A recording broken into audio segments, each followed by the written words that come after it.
To trending now, and I showed you something earlier this week, something that went viral. The audience reaction at the Conservative Political Action Conference in Sydney last weekend when a former Liberal Minister, Nick Minchin, a Conservative, defended the Liberal Party.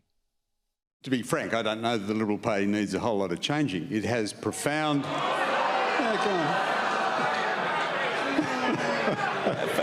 thought... calm down, will you? But sitting next to Minchin there was Tina McQueen, a Vice President of the Liberals, who's now in trouble with some of the party for what she said at the conference that got cheers. How glad she was that left-wing Liberal MPs like Trent Zimmerman and Dave Sharma had lost their seats. The good thing out of the last federal election is a lot of those lefties are gone. So we should rejoice in that. I mean, people I've been trying to get rid of for a decade have gone. So we need to renew with good Conservative candidates. The leader of the Liberal left in Parliament, Simon Birmingham, was furious today and said McQueen should quit for her disloyalty. Well, that's why I think she should reflect upon her position and that her position is untenable.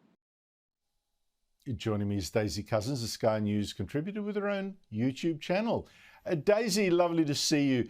Tina McQueen, I think, sure spoke for many Liberal members, or at least Conservative ones, but should she have?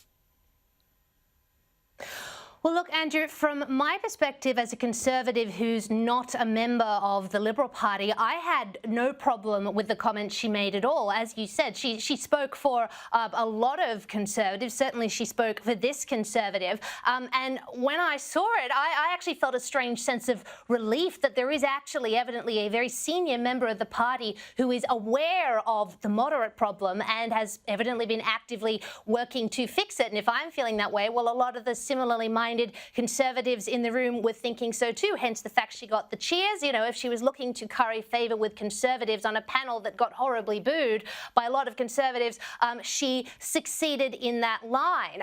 From Simon Birmingham's position, though, I mean, he is the moderate chief, the head of the moderates. I can understand why he might have an issue with it. Probably it hurt his feelings hearing her say those things. But look, Andrew, why, if you're Simon Birmingham and you want to kind of play the moral high ground there and talk about things like disloyalty, etc., why on earth would you, rather than handling the matter internally, go straight to two of the most disgustingly left-wing media outlets in Australia in the form of the ABC and also The Guardian? You went and chatted to The Guardian as well and sort of vent your grievances all over the place and make incredibly dramatic comments about how Tina McQueen should apparently resign, which is very unfair. You will not find a harder worker than Tina McQueen. So, honest to God, Andrew, I think Simon Birmingham has probably grossly overreacted here, just in my opinion. And if he was really smart, Andrew, you know what he would do? He would sit down and he would actually watch that panel at CPAC. Now, remember, the context for that panel was about deconstruction. It was about building up from the last election. The panel was even called The Road Back for the Coalition. So in that context, Tina's comments made perfect sense if you're talking about rebuilding the party. But he should watch it and he should listen. If senior members of the Liberal Party who are Conservatives like Nick Minchin can sit up there and get booed by Conservatives, clearly they have a problem. No, I don't think it's going to happen. Daisy, they have a problem, and Simon Birmingham is part of it. Simon Birmingham is part of it. One of the great problems with the Liberals is they have not engaged in the culture wars when, in fact, the culture wars took care of Scott Morrison, global warming, right? That was one of the issues that cost him.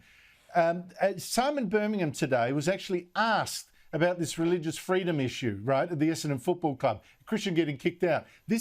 Religious freedom is a key Liberal cause, I would have thought. And he said, I don't know enough about it, I haven't read it, I haven't been following it. This is a senior Liberal and he didn't know. I mean, seriously. And that's why I think we Conservatives, we Libertarians and people of the Liberal Party, of which I'm not a member, they should take heart that Peter Dutton, at least, in the last 3 days, and it surprised me, has really gone hard on this issue, don't you think? I think so. I mean, it is great to see Dutton as opposition leader opposing things like this, you know, taking these good stances in the culture war. So that was incredibly refreshing. But yes, for Simon Birmingham to turn around and go, ooh, I don't know enough about it. Like, excuse me? It's a pretty black and white situation here. You know, he's felt and getting all the media coverage everywhere. Jeez. I can't believe exactly, it. wall to it's wall. Top of the...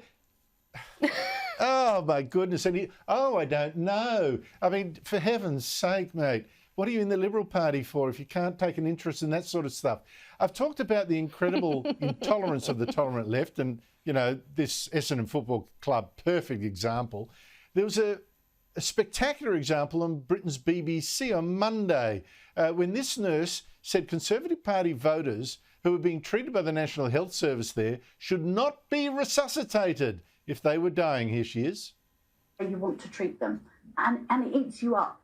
If you are there to do a job as a compassionate person, there are no resources, and you are told persistently on the news that, you know, care homes are being ring-fenced. It's a lie, and I'm sorry, but if you have voted Conservative, you do not deserve to be resuscitated by the NHS. Hang on. That is hot. That comment sure lit up social media, Daisy, but it also set fire to that nurse's career.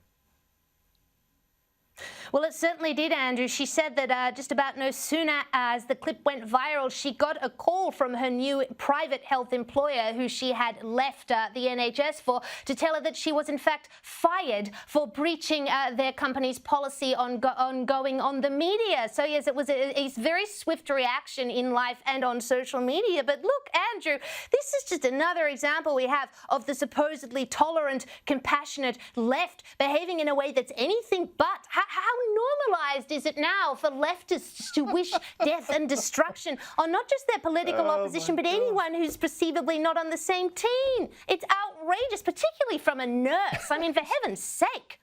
For a nurse, I know. How caring, sharing, compassionate. I'm not going to resuscitate you. Daisy Cousens, thanks for your time.